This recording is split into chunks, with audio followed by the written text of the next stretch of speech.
La inteligencia artificial da un paso más allá y podría incluso adivinar nuestros pensamientos. Un experimento llevado a cabo por científicos de Estados Unidos ha permitido captar el sentido de las frases que varios individuos estaban pensando a través de un equipo de resonancia magnética. Vamos a saber más sobre esta investigación de la mano de Raquel Marín, neurocientífica. Muy buenos días. Muy buenos días. Bueno, no sé si eso es exactamente así. ¿Nos van a poder leer la mente, Raquel? Bueno, pues mira, te cuento. El experimento se hacía con 3 voluntarios. Durante 16 horas estaban oyendo audios, tipo podcast, dentro de una cámara de resonancia magnética. Es una cámara de resonancia magnética que permite ver en tiempo real qué actividad tiene tu cerebro. Es decir, sobre todo en zonas donde hay más sangre. Cuando está trabajando más una zona del cerebro, ahí hay como más circulación sanguínea.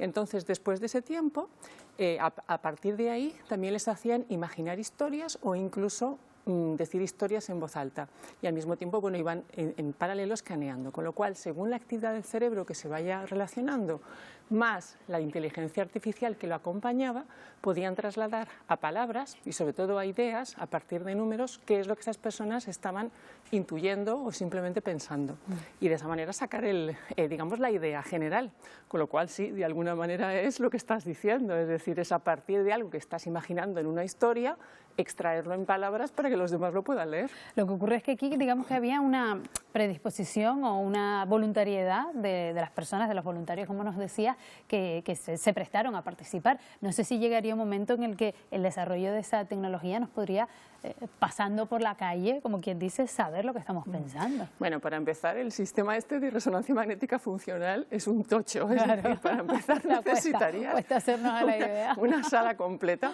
y además cuesta bastante dinero, o sea, no lo puedes llevar en el bolso. Tiempo al tiempo, Raquel. Eso por una parte. Luego, por otra parte, como tú dices, ¿no? La persona tiene que estar también entrenada. Por ejemplo, una de las razones por las cuales antes no se había hecho este tipo de experimentos es porque el cerebro es tan rápido pensando que en lo que tú estás pensando, yo para poderlo registrar necesitaría una velocidad a la que no llego. Es decir, tu cabeza es mucho más rápida de lo que yo pueda trasladar.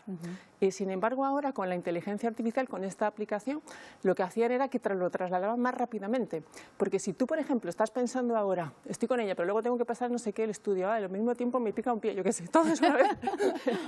Pues entonces eso a mí me es mucho más difícil extraerlo si estoy tardando mucho en hacerlo. En 10 segundos tú me has contado una vida completa, ¿cómo la desgloso, no?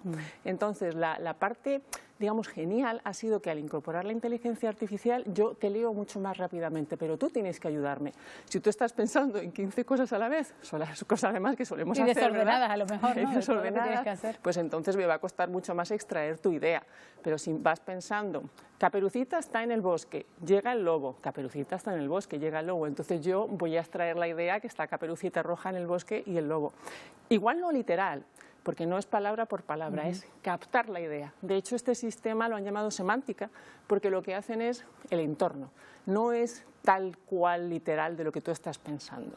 Si tú estás pensando, estoy un poco nerviosa, mañana tengo que hacerme una operación quirúrgica, lo que voy a extraer es, hay nervios por una operación.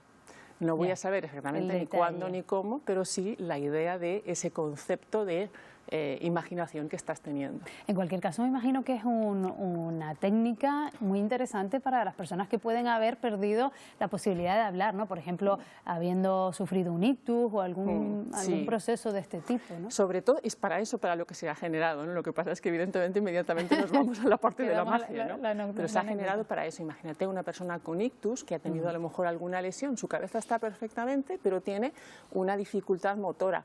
O ELA, ¿te acuerdas de Stephen Hawking? Que en paz descanse ya, él tenía un sistema en el cual había adaptado un dispositivo para registrar los movimientos de su mejilla y poder trasladarlo a una interfaz, ¿no? Claro, aquí lo que pasa es que esto es no invasivo, es decir, aquí no hace falta ponerte ningún... Bueno, lo único es que el sistema te pone un montón de electrodos en la cabeza, pero no hay nada que te invada dentro del cuerpo, ni que te tengan que poner un dispositivo, ni un chip, ni nada parecido, con lo cual, evidentemente, es mucho más prometedor. Lo que pasa es que los neurocientíficos del estudio también realzan el hecho de que cuidado con esto, porque no hay una protección de tus pensamientos. Justo es lo que te iba a preguntar, ¿a dónde nos podría llevar un mal uso? Pues malamente, porque vamos a ver, si yo soy capaz de leerte el pensamiento, también soy capaz de modificártelo, soy capaz de alterar tus emociones, soy capaz de alterar tu voluntad, en definitiva, soy capaz de modificarte. Entonces, hombre, eso tiene una enorme relevancia, sobre todo que se trata de una interfaz con un dispositivo, un sistema que es artificial y el cual además podemos programar, incluso hackear.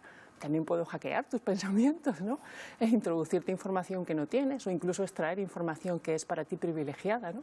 Entonces, hombre, ahí las repercusiones son muy importantes. Y ahí uno de los científicos a los que se entrevistó a raíz de esta noticia fue Rafael Yuste, que es un neurocientífico en Estados Unidos, ¿no? Que trabaja en Estados Unidos, y él mismo es uno de los promotores de la neuroética, es decir, la libertad al pensamiento y al libre albedrío, es decir, que las personas, digamos, tengan libertad de pensamiento, cosa que parece mentira, ¿no? Que ha habido generaciones anteriores luchando por la libertad de pensamiento y ahora volvemos a luchar por lo mismo, ¿no? ¿Crees que deberíamos caminar, pero no a futuro, sino ya hacia una regulación de este tipo de tecnología, de la inteligencia artificial? Mira, fíjate que tendría que hacerse a nivel global. De hecho, uno de los países promotores ha sido precisamente Chile, ¿no? Parece uno de los que ha llevado a su Parlamento la ley de la neuroética con una serie de derechos al libre albedrío de pensamiento. Pero claro, tiene que hacerse a nivel global, porque si en España, por ejemplo, por poner un ejemplo, hacemos una regulación, pero luego no se hace en Europa, a las compañías que más les da, o en China o ¿no? en Estados Unidos, es decir, tendría que hacerse un compendio a nivel global. Y tú sabes lo difícil que es que nos pongamos de acuerdo para el cambio global como para ponernos de acuerdo con cosas que además son tan atractivas desde el punto de vista de la evolución, del poder. La información es poder, por encima de cualquier tipo de economía. ¿Crees que podríamos llegar a engañar a este sistema del que estamos hablando? Claro, si yo a lo mejor soy capaz de controlar mi pensamiento, una cosa que también podemos hacer, ¿no? Con un poco de entrenamiento, podemos también emular o fingir pensamientos que no son nuestros, ¿no? Podemos engañar al sistema, es decir, ser lo que no somos, ¿no? Al mismo tiempo que somos otra cosa, ¿no? Claro, claro, podríamos hacerlo también desde el punto de vista personal. Pero la parte buena, para no alarmar... Sí, vamos a quedarnos con la parte buena. Para no alarmar a nadie, la parte buena es que esto tiene también que estar expuesto a tu propia voluntad, es decir, tú te dejas, ¿no?